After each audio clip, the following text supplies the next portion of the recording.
আজকে সন্ধ্যেবেলা থেকেই সবার মুখে একটাই প্রশ্ন, আনওয়ার আলীকে নিয়ে পিএসসি কি সিদ্ধান্ত নিল সেটা জানাও। তো আজকে ইনফ্যাক্ট সেটাই আমরা আলোচনা করব এবং জেনে নেব যে আগামী দিনে কোন দিকে যেতে পারে এই আনওয়ার আলী সাগা। তো ভিডিওটা ভালো লাগলে লাইক এবং শেয়ার করতে কিন্তু একদম ভুলবে না, এবং অবশ্যই যারা প্রথমবার এসেছো এই চ্যানেলে এবং এখন এই চ্যানেলটাকে সাবস্ক্রাইব করনি, অবশ্যই সাবস্ক্রাইব করে নিও এরকম ডেইলি ইন্ডিয়ান ফুটবল আপডেট পাওয়ার জন্য। আপাতত চলো আনওয়ার আলী নিয়ে ডিসকাশনটা শুরু করা যাক।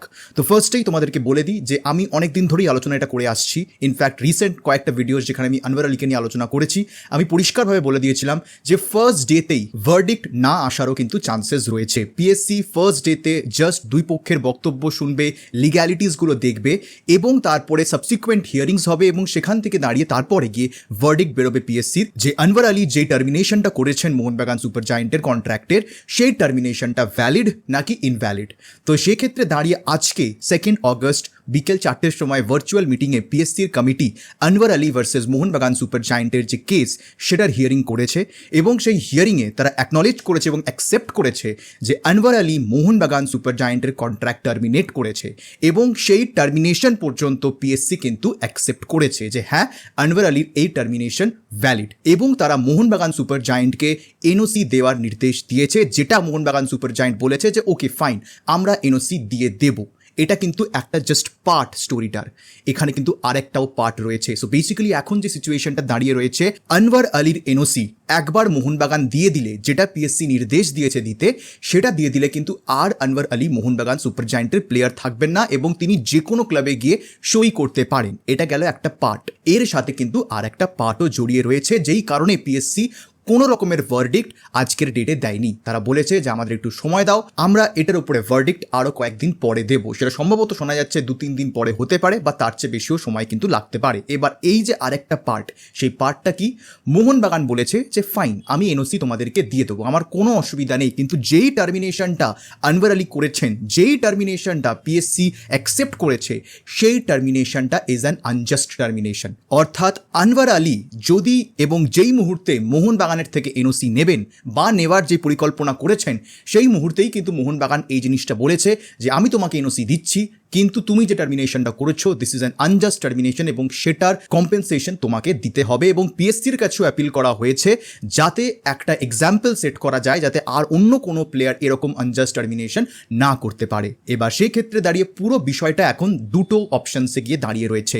ফার্স্ট অপশন হচ্ছে যে পিএসসি যেহেতু এই টার্মিনেশনটা অ্যাকসেপ্ট করেছে আনওয়ার আলীর, সেই কারণে either this termination will be a just termination অথবা will be a unjust termination. এবার যেই এভিডেন্সেস জমা পড়েছে আনওয়ার আলীর সাইড থেকে এবং এরই সাথে মোহনবাগানের সাইড থেকে, এই সবকটা এভিডেন্স কিন্তু দেখা হবে এবং আলটিমেটলি দাঁড়িয়ে যখন পিএসসি এই ভার্ডিক্টটা দেবে, তারা আইদার বলতে পারে যে আচ্ছা this is a just termination by Anwar Ali, এবং সেই কারণে আনওয়ার আলীকে মোহনবাগানের তরফ থেকে কোনো রকমের বাধা থাকবে না, he will be signing for east Bengal. দেখতে হবে যে মেবি হয়তো মোহনবাগান সুপার জায়েন্ট জাস্ট কজের ক্ষেত্রেও একটা কম্পেনসেশন ডিমান্ড করতে পারে এবং সেটা তারপরে আলটিমেটলি ডিপেন্ড করবে পিএসসির ওপরে যে তারা কোনো রকমের কম্পেনসেশন মোহনবাগানকে দিতে চাইবে কিনা।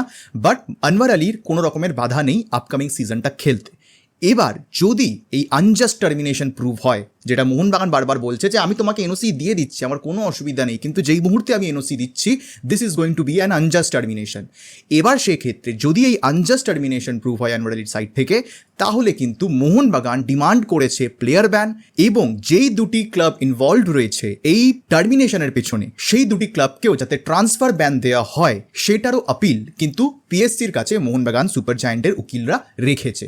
তো আলটিমেটলি দাঁড়িয়ে আনওয়ার আলীর কাছে এখন এই মুহূর্তে এই দুটো অপশন ছাড়া আর কোনো অপশন নেই। যদি কোনো রকমের কোনো ব্যাকরুম আলোচনা হয় এই কয়েকদিনের মধ্যে বিটুইন মোহনবাগান এবং আনওয়ার আলী, দেন that is a different case. But দুই পক্ষ যদি সম্পূর্ণভাবে পিএসসির ওপরে বা পিএসসির ভার্ডিক্টের ওপর বসে আছেন, তাহলে সেই ক্ষেত্রে the only verdict PSC is going to give, সেটা হচ্ছে এই টার্মিনেশনটা জাস্ট নাকি আনজাস্ট, এবং সেটার বেসিস করেই কিন্তু আলটিমেটলি ডিসিশন দেওয়া হবে যে আনওয়ার আলী ইস্ট বেঙ্গলে খেলবেন নাকি আনওয়ার আলী ব্যান খাবেন, এবং যে দুটি ক্লাব ইনভলভ তারাও ব্যান খাবে।